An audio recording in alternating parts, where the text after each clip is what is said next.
Hello दोस्तों, let's क्रैकेट में आपका स्वागत है। और 1 मई 2022 का द हिंदू न्यूज़पेपर और उसका साइंस एंड टेक का पेज आप लोगों के सामने है। तो चलिए सीधे न्यूज़ की तरफ चलते हैं और देखते हैं कौन कौन से आर्टिकल हमारे काम के हो जाते हैं। तो सबसे पहले यहाँ पर आर्टिकल दिया गया है जिसका नाम है रिसर्च इथिक्स, और इसके अंदर आपको बताया गया है कि आप अलग अलग तरीके की जेनेटिक एडिटिंग टेक्नोलॉजीज़ यहाँ पर यूज़ करते हो तो उसके अंदर इथिक्स का कितना बड़ा इंपॉर्टेंस है। यहाँ पर एक साइंटिस्ट के बारे में बताया गया है जिन्होंने 2018 में, इनका नाम दिया गया है, इनका नाम है ही जियानकुई। नाम पाम कुछ याद रखने की जरूरत नहीं है। इन्होंने क्या किया था, इन्होंने जो आपकी जीन एडिटिंग टेक्नोलॉजी है जिसका नाम है क्रिस्पर कैस9 टेक्नोलॉजी, उसका यूज़ करके एम्ब्रियोज के अंदर जीनोम्स को मॉडिफाई किया और उसको री इम्प्लांट कर दिया वुमेन के अंदर। और फिर जब यहाँ पर उसके रिजल्ट देखने के लिए मिले तो एक तो ट्विंस यहाँ पर पैदा हुए, उसके अलावा एक तीसरा बेबी अगले साल यहाँ पर पैदा हुआ। ओके, तो ये चीज़ यहाँ पर पता चली कि इनको, यानी ये साइंटिस्ट जो हैं, इनको बहुत क्रिटिसाइज़ किया गया कि आपने एक एम्ब्रियो को इस तरीके से मॉडिफाई किया बिना किसी को बताए, और ये आपका दिखाता है कि किस तरीके से आप प्री मैच्योर हो। साथ ही साथ ये भी दिखाता है कि किस तरीके से आपने इसका रिस्की यूज़ किया, किसका, जीन एडिटिंग टेक्नोलॉजी का। एम्ब्रियोस को इस तरीके से जेनेटिकली मॉडिफाइड करने का आपका कोई हक नहीं बनता। इस तरीके की बातों को कह करके इनको क्रिटिसाइज़ किया गया। 2019 में चाइना के कोर्ट ने इनको 3 साल की इम्प्रिजनमेंट की सज़ा दी। 2019, 20, 21, 22 और अब ये जेल से रिहा हुए हैं। तो इसीलिए ये कंट्रोवर्सी न्यूज़ के अंदर आ चुकी है। तो इस आर्टिकल के अंदर यही बताया गया कि जो आपका चाइना का पावरफुल स्टेट काउंसिल है, उन्होंने कहा है कि जितने भी रिसर्च इंस्टीट्यूट मौजूद हैं चाइना के अंदर, सभी को इथिक्स की ट्रेनिंग देनी होगी अपने रिसर्चर्स को, ताकि वो इस तरीके की गलतियों को ना दोहराएं जिस तरीके की इस साइंटिस्ट ने यहाँ पर दोहराई। तो ये इनके बारे में दिया भी गया था, नीचे आप देख सकते हो कि फर्स्ट बेबी यहाँ पर इन्होंने इस तरीके से क्रिएट किया, एडिट करके उसके जीनोम्स को, एम्ब्रियो को ही यहाँ पर इन्होंने एडिट कर दिया था। ओके, तो ये न्यूज़ यहाँ पर आई और चाइना में काम हुआ है। इंडिया में भी जब सुझाव लिखो जेनेटिक जो टेक्नोलॉजी हैं उससे रिलेटेड, तो आप इसको लिख सकते हो कि एथिक्स का पर्सपेक्टिव काफ़ी ज़्यादा बढ़ जाता है।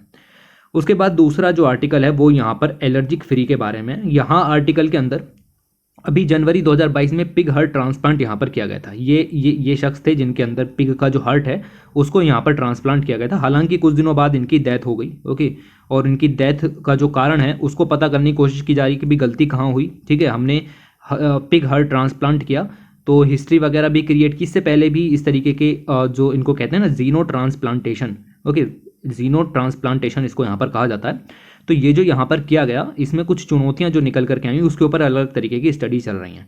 तो अभी एक स्टडी यहाँ पर हुई है, इन्होंने यह पता किया कि हमने पिग हार्ट ट्रांसप्लांट तो यहाँ पर कर दिया, लेकिन पिग यानी कि इस तरीके के और भी जीव यहाँ पर हैं, अभी देखेंगे कौन कौन से। उनके अंदर एक स्पेशल तरीके की शुगर मॉलिक्यूल यहाँ पर पाया जाता है जिसका नाम है अल्फा गल, और ये अगर ह्यूमन के अंदर में जाता है तो ह्यूमन इम्यून सिस्टम के अंदर अलग तरीके की एलर्जी, जिसको कहते हैं रेड मीट एलर्जी या उसको कहते हैं अल्फा गल सिंड्रोम, वो पैदा करता है, जिसकी वजह से लाइफ थ्रेटनिंग जो एलर्जीज हैं वो ह्यूमन के अंदर होती हैं, उसकी मौत भी हो सकती है। ओके, तो ये सब चीज़ें स्टडी हो रही हैं। क्यों भाई, क्यों हो रही हैं? क्योंकि इनकी जो डेथ यहाँ पर हो गई वो किस वजह से हो गई, इसके ऊपर यहाँ पर स्टडी हो रही है। तो ये पेशेंट का नाम था इनका, इनके बारे में और भी दिया गया है। आप देखो कि जेनेटिकली मॉडिफाइड पिग, मतलब इस पिग का हार्ट निकाल करके डायरेक्ट नहीं लगा सकते, इसके अंदर थोड़ी सी जीन एडिटिंग करनी पड़ती। तो 10 जीन एडिट करने पड़े।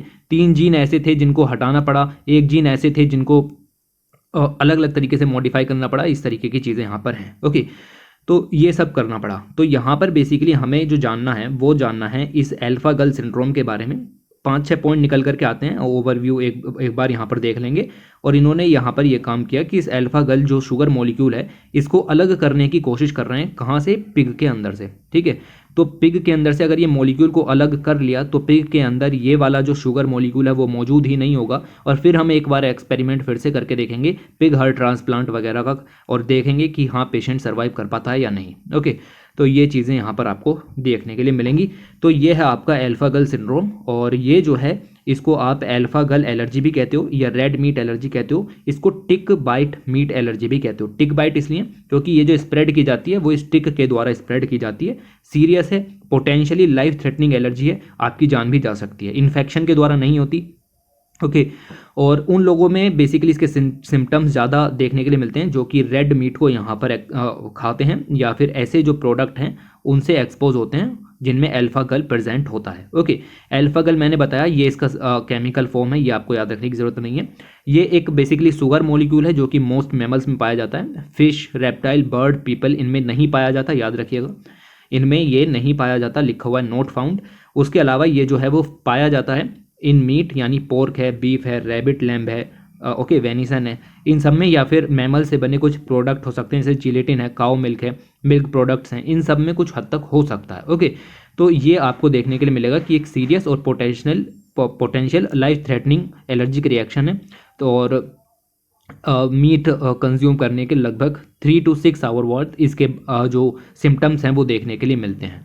तो ये स्टार टिक है, और स्टार टिक की बाइट जो है वो रेड मीट एलर्जी को कोज कर सकती है। देखो, अगर क्वेश्चन आया तो जस्ट मैच कर पाओगे कि हाँ भाई ये किस चीज़ से एसोसिएटेड है, कम से कम इतना तो देख पाओगे। तो आपसे इस तरीके से पूछा जाएगा कि सिंड्रोम का संबंध किस चीज़ से है, 4 ऑप्शन देगा, उनमें से कोई एक सही होगा, तो आप आराम से मैच कर पाओगे कि हाँ हमने ये सब चीज़ें पढ़ी थी, इनमें से कोई सा मैच हो रहा है तो हम उसको टिक कर देते हैं। ओके, तो इस तरीके से यहाँ पर देखने के लिए मिलेगा। उसके बाद आगे लिखा हुआ है बेटर क्रॉप्स। अब इस आर्टिकल के अंदर क्या किया गया है, तो आज बहुत सारी जो चीज़ें हैं, मतलब सारी चीज़ें क्रिस्पर Cas9 और ये जीन एडिटिंग वगैरह से ही रिलेटेड हैं। तो यहाँ पर भी ये बताया गया है कि gene editing tool CRISPR Cas9 वगैरह का यूज़ करके हम काफ़ी कुछ कर रहे हैं, ठीक है, हर किसी चीज़ की जेनेटिक प्रॉपर्टीज़ को चेंज कर रहे हैं। तो इन्होंने यहाँ पर ये बताया कि हम प्लांट्स के अंदर पूरे प्लांट को चेंज ना करें, हम पर्टिकुलर जो प्लांट की कंज्यूमर अपील है उसको देखते हुए यहाँ पर उसको चेंज करें। लाइक हमने स्ट्रॉबेरी यहाँ पर उगा ली, उसके अंदर स्वीटनेस कम रह गई है, तो हम उसको उतना स्वीटर बना देंगे जितना कि कंज्यूमर मांग रहा है। ओके, तो इसके लिए क्या करना पड़ेगा, इसके लिए आपको पूरा उसका जो डीएनए वगैरह है वो सब चेंज करने की जरूरत नहीं है, उसके सारे जीन में चेंज करने की जरूरत नहीं है, उसके पर्टिकुलर जो बेस हैं उसमें चेंज करने की जरूरत है। देखो, ये आपकी डीएनए की संरचना होती है, डबल हेलिक्स, ओके, इस तरीके की। इसके बीच में जो ये आपको दिख रहे हैं ये होते हैं आपके बेस पेयर्स, और इसमें आपको मिलेंगे adenine, thymine, guanine, cytosine. Okay, ये 4 बेस यहाँ पर होते हैं डीएनए के अंदर। इन 4 बेसिस में से पर्टिकुलर बेसिस को चेंज कर दिया जाता है अलग प्रॉपर्टीज बढ़ाने के लिए। मान लो स्ट्रॉबेरी है, उसमें स्वीटनेस बढ़ानी है, तो आपको याद नहीं करना कि कौन सा यहाँ पर बढ़ाना है, बट इनमें से कोई ना कोई सा तो ऐसा होगा जिसको चेंज करके उसकी जो स्वीटनेस की प्रॉपर्टीज हैं उनको बढ़ाया जा सकता है, ताकि कंज्यूमर को बेनिफिट यहाँ पर हो, प्राइसेस भी उसके यहाँ पर बढ़ेंगे। ओके, तो ये काम यहाँ पर होगा। अब इसके लिए जो आपकी क्रिस्पर Cas9 है उसका यूज़ नहीं किया जाता। क्रिस्पर Cas9 के अंदर आपको पूरा का पूरा जीन जो है उसका मॉड्यूल चेंज करना पड़ता है, यानी कि जो आपकी डबल हेलिक्स संरचना है इसको पूरा का पूरा यहाँ से एडिट करना पड़ेगा और यहाँ दूसरा जीन ऐड करना पड़ेगा। हमें इतना सब नहीं करना, तो हम क्रिस्पर Cas9 का यूज़ नहीं करते। हम उसके और जो एप्लीकेशंस हैं, नए एप्लीकेशंस निकल करके आए हैं, जिसमें से एक है आपका बेस एडिटिंग, एक है आपका प्राइम एडिटिंग। ये 2 टेक्नोलॉजीज़ नई उभर करके आ रही हैं। इन दोनों के ज़रिए हम जो है वो जो वेजिटेबल्स हैं, फ्रूट्स हैं, सीरियल्स हैं, उनकी यील्ड को भी बढ़ा सकते हैं, रोबस्टनेस और कंज्यूमर अपील, मतलब कंज्यूमर के हिसाब से हम इनके ज़रिए चेंज कर सकते हैं। बेस एडिटिंग का मतलब क्या है कि आप पूरा जो दोनों की दोनों स्ट्रैंड्स हैं इसकी डीएनए की, ठीक है, एक ये रही, दूसरी ये रही, इन दोनों को चेंज मत करो, ठीक है, इसको पूरा का पूरा एडिट करने की ज़रूरत नहीं है। तो फिर आप चेंज क्या करोगे, तो आप चेंज करोगे जैसे एडेनिन, थाइमिन, गुआनिन, साइटोसिन, ये बेस हैं, ठीक है, तो ये बेस हो गए आपके यहाँ पर, और इनको ही हम एडिट करेंगे, तो ये हो गई आपकी बेस एडिट। तो हम पूरी की पूरी संरचना को एडिट नहीं करेंगे, हम इतने इतने पार्ट्स को यहाँ पर एडिट करने की कोशिश करेंगे, दिस इज बेस एडिटिंग। ऐसे ही आपकी होती है प्राइम एडिटिंग, इसके अंदर भी आपको दोनों की दोनों जो हेलिक्स हैं उनको चेंज नहीं करना पड़ता, दोनों की दोनों जो स्ट्रैंड है उनको एडिट करने की जरूरत नहीं है, सिर्फ एक को ही यहाँ पर कर करके काम चलाया जा सकता है, this is prime editing. Okay, तो ऐसी सब चीज़ें निकल करके आती हैं। ये मेथड जो है वो एडेप्टेशन है क्रिस्पर Cas9 सिस्टम के, और वाइडली यूज़ किए जा रहे हैं स्पेसिफिक चेंज के लिए। मैंने बताया स्ट्रॉबेरी है, उसके अंदर स्वीटनेस को बढ़ाना है, तो आप स्पेसिफिक चेंज को यूज़ करने के लिए डिफाइंड प्लेस में इसको यूज़ कर सकते हो। और साइंटिस्ट को ये अमीनो एसिड सीक्वेंस वगैरह चेंज करने में मदद करते हैं, इतना डिटेल में जाने की जरूरत नहीं है। अभी डीएनए बेस एडिटर की अगर हम बात करें, बेस एडिटिंग टेक्नोलॉजी की, तो उसके अंदर हमने साइटोसिन बेस एडिटर और एडिनाइन बेस एडिटर जो है वो तैयार कर लिए हैं। तो आप देख सकते हो साइटोसिन और एडिनाइन जो बेस एडिटर हैं वो तैयार हो चुके हैं, थायमीन और गुआनिन अभी बाकी हैं, तो इनको भी तैयार कर लिया जाएगा, और ताकि डीएनए के पूरे हिस्से को चेंज करने की जरूरत ना पड़े, सिर्फ उस पर्टिकुलर बेस को चेंज कर दो जो कि अपने आप किसी भी फ्रूट, सीरियल, वेजिटेबल की केमिकल प्रॉपर्टीज़ को चेंज कर पाएगा। ओके, तो ये चीज़ें आपको यहाँ पर ध्यान में रखनी है कि किस तरीके से Cas9 जो तकनीक है ये काफ़ी आगे बढ़ चुकी है। उसके बाद यहाँ पर है एनिमल स्टडीज़, तो ये एक लाइन की पॉइंट है, यहाँ पर बताया गया है कि कोविड-19 की वैक्सीन बनने में देर इसलिए हो गई क्योंकि काफ़ी सारे टेस्ट करने पड़े, एनिमल्स वगैरह के ऊपर भी टेस्ट करने पड़े, तो ये सब चीज़ें ताकि बेटर मेडिकल प्रोडक्ट लाए जाएँ, इसमें हमारे काम का कुछ भी नहीं। ऐसे ही आगे की जितनी न्यूज़ हैं सब एक एक लाइन की हैं, उसमें कुछ भी आगे समझने वाली चीज़ नहीं है, जो समझनी थी वो हम समझ चुके हैं। What is this base editing, prime editing, what is this alpha गैल सिंड्रोम, पिग हार्ट ट्रांसप्लांटेशन को समझा और साथ ही साथ हमने ये चीज़ भी समझी। उसके आगे यहाँ पर दिया गया booster dose may not alter disease severity trends. तो यहाँ पर वही अलग अलग लोगों पर स्टडी की गई, पता चला कि भाई जो सेकंड डोज, जिनको बूस्टर डोज भी यहाँ पर लग चुकी है, उनके अंदर भी इम्यूनिटी जो है वो काफ़ी कम है। तो आप देख सकते हो लगभग 2383 लोगों को बूस्टर शॉट लगे थे, उनमें से 30% फिर भी ओमिक्रॉन से इन्फेक्टेड यहाँ पर हो गए। और लगभग आप देखो कि 35 तो ऐसे थे जिनको बूस्टर डोज नहीं लगी थी, उनमें से 54% इन्फेक्टेड हुए। तो ये गैप कोई ज़्यादा बड़ा नहीं है, ठीक है, लेकिन गैप तो है। तो वही सब चीज़ें निकल करके आती हैं। फिर यही कोविशील्ड वगैरह दोनों की इफिकेसी सेम है, दोनों इक्वल प्रोटेक्शन देती हैं कोविड-19 वगैरह से। यहाँ हमारे काम का कुछ नहीं बनता एग्जाम के, तो हम इसमें ज़्यादा डिटेल में जाएंगे भी नहीं। उसके बाद लिखा हुआ है क्लाइमेट चेंज में increase risk of new infections. Yes, बिल्कुल कर सकता है, और स्पेशली अफ्रीका और एशियन कंट्रीज़ पर ज़्यादा फोकस यहाँ पर है, क्योंकि इन कंट्रीज़ के अंदर जो मेन प्रॉब्लम है वो है आपकी पॉपुलेशन की। पॉपुलेशन तेज़ी से इंक्रीज़ हो रही है।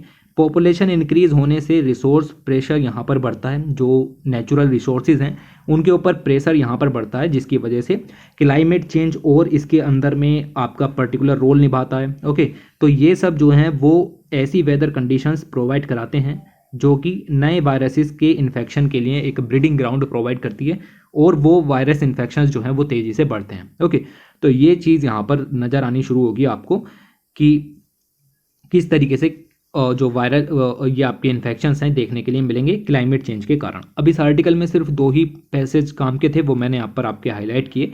इन्होंने लिखा क्लाइमेट चेंज के कारण the number of cross species viruses increase the risk of spread to the human. तो जो जूनोसिस वाला कंसेप्ट है, जूनोसिस वाला कंसेप्ट वो यहाँ पर ज़्यादा यूज़ होने वाला है फ्यूचर के अंदर।